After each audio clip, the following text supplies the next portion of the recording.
Welcome to the SpeakEasy English podcast, your daily dose of natural conversations. Hello, English learners. Welcome back to English Pod. My name is Marco. And I'm Erica. And today we're going to be talking about a very special topic. That's right. This topic was actually suggested by one of our listeners. Exactly. So keep those comments coming because we want to create lessons that you need, that you want. Exactly. So what are we talking about today? Today's lesson is about applying for a visa. A very, very important topic. Yes, and specifically, it's about a visa interview. Exactly. As you all probably know, when you apply for a visa, especially for the US, you have an interview. Yes. Where you have to answer some questions. Yes. And that's what we're going to be talking about today. So before we jump into the dialogue, let's take a look at vocabulary preview. Vocabulary preview. Okay, so let's talk about visa.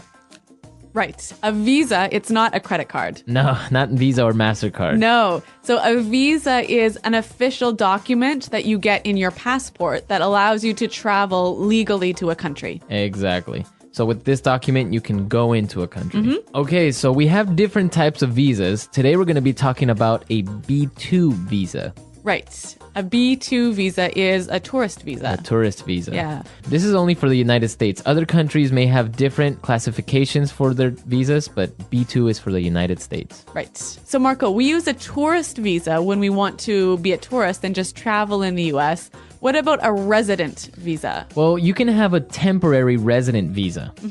Like, for example, an F1. Yep. An F1 is for foreign exchange students who go and live in the States maybe for a year or do a MBA for 2 years or 3 years. So that's an F1 visa.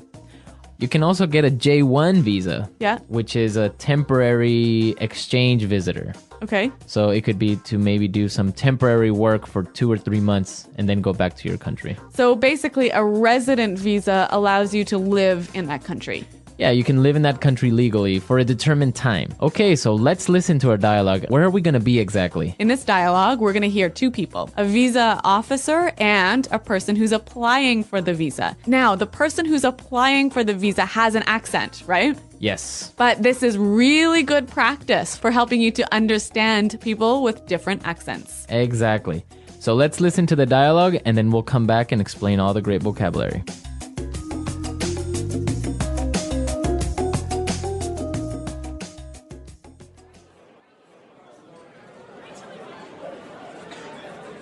So you're applying for a B2 visa. Where's your final destination and what's the purpose of your trip to the United States?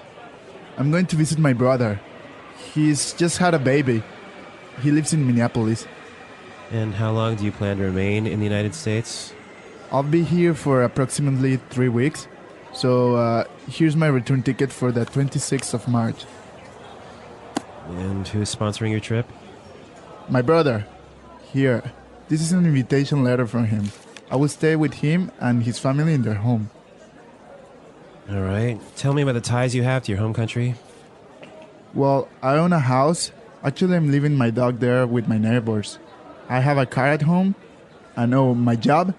I'm employed by Tornell as an engineer. Actually, I only have 3 weeks vacation, so I have to go back to work at the end of March. And what evidence do you have that you are financially independent?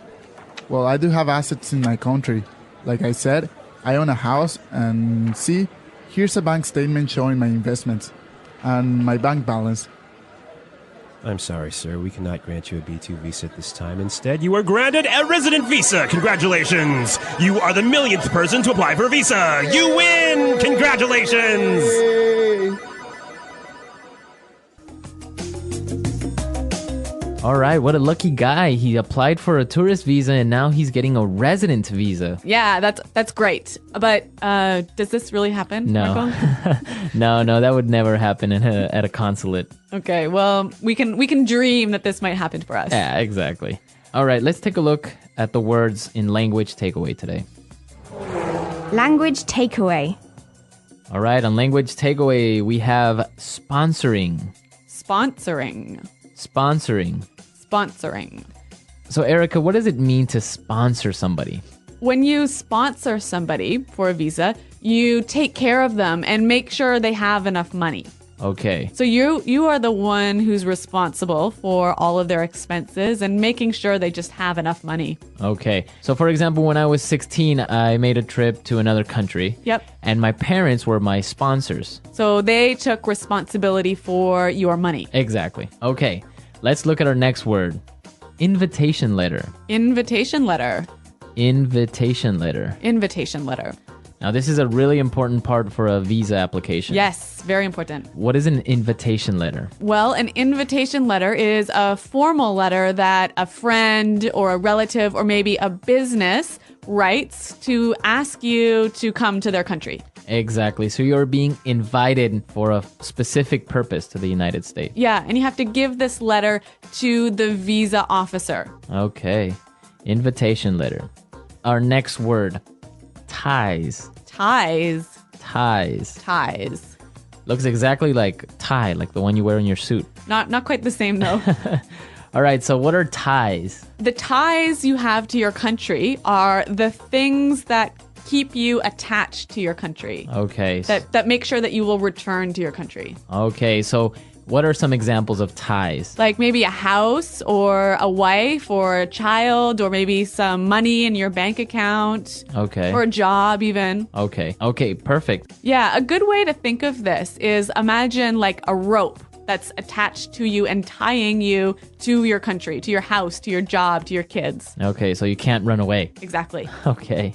Okay, that was clear, but let's listen to some more examples of how we would use ties. Example 1. I sold my house and closed my bank account. I don't have any more ties to my home country. Example 2. Alvin enjoyed being single. He wasn't ready for the ties of family life. Example 3. Diplomatic relations have improved, and the ties between the two countries are stronger. All right, it's clear now. Mm-hmm. Let's look at our next word. Financially independent. Financially independent. Financially independent. Financially independent. So that means that you don't need anyone.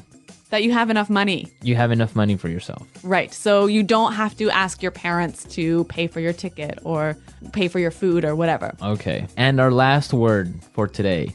Assets. Assets. Assets. Assets. Okay, so your assets are kind of like your ties. Right. There are things of value that you own, things that are expensive that you own in your home country. So it would be a house, Yep. a car, Yep. Maybe stocks or investments. Okay, so all of those things are your assets. Okay, so we've seen a lot of great words, and I think it's time for us to listen to our dialogue again. We're going to slow it down for you. Yeah, this will help you understand it a little bit better.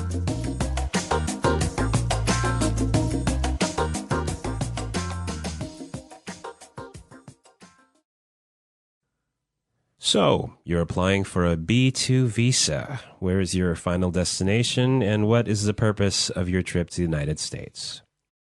I'm going to visit my brother. He's just had a baby. He lives in Minneapolis. And how long do you plan to remain in the United States? I'll be here for approximately 3 weeks. See, here's my return ticket for the 26th of March. And who is sponsoring your trip? My brother. Here. This is an invitation letter from him. I'll stay with him and his family in their home. All right. Tell me about the ties you have to your home country.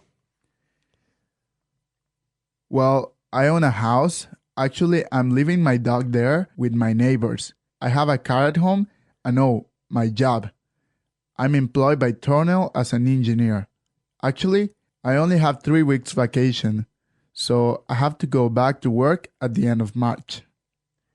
And what evidence do you have that you are financially independent? Well, I do have assets in my country.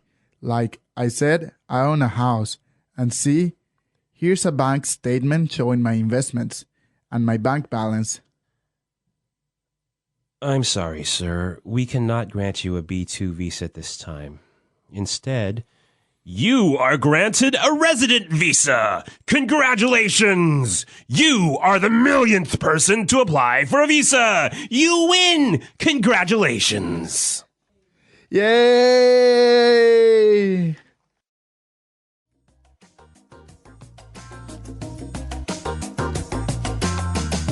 Okay, today we're not going to do our regular toolkit like Fluency Builder, putting it together. No, we're going to do something a little bit different today. We're going to talk about the questions you will probably be asked at an interview for a U.S. visa. Yes. And the useful language that you can use to answer these questions in a good way.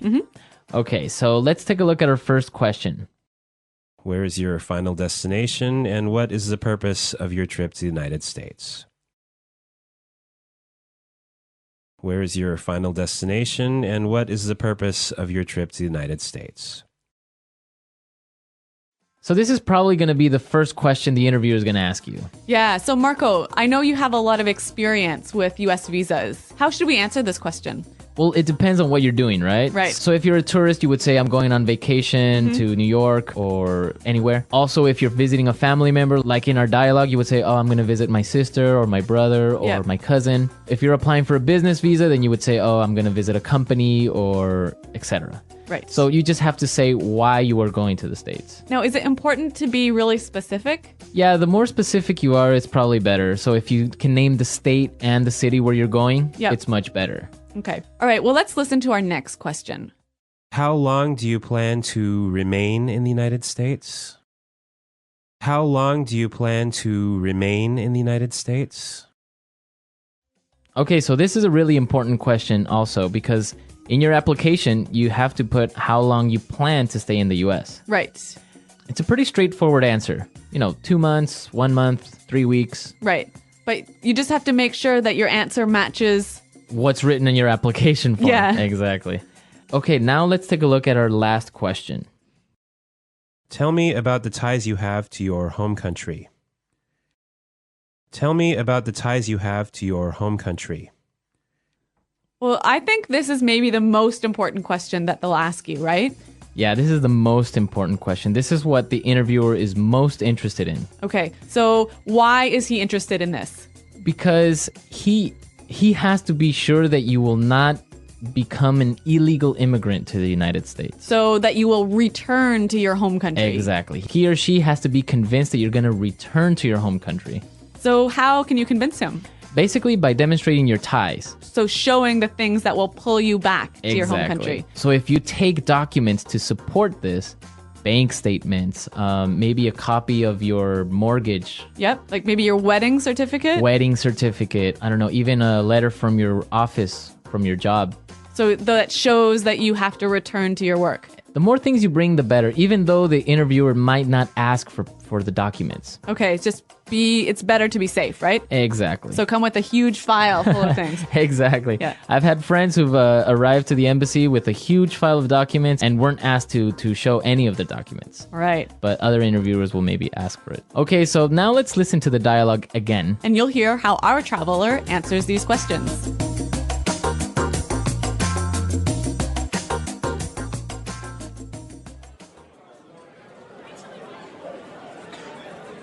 So you're applying for a B2 visa. Where's your final destination, and what's the purpose of your trip to the United States?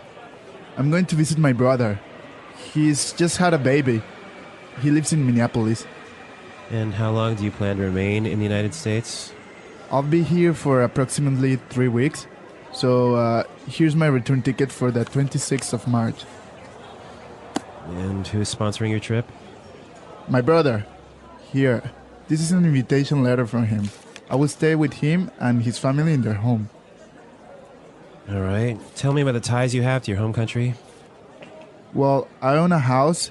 Actually, I'm leaving my dog there with my neighbors. I have a car at home. And my job? I'm employed by Tornell as an engineer. Actually, I only have 3 weeks vacation, so I have to go back to work at the end of March.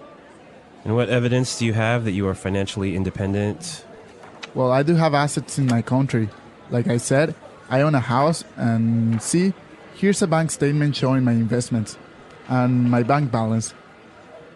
I'm sorry, sir. We cannot grant you a B2 visa at this time. Instead, you are granted a resident visa. Congratulations. You are the millionth person to apply for a visa. You win. Congratulations.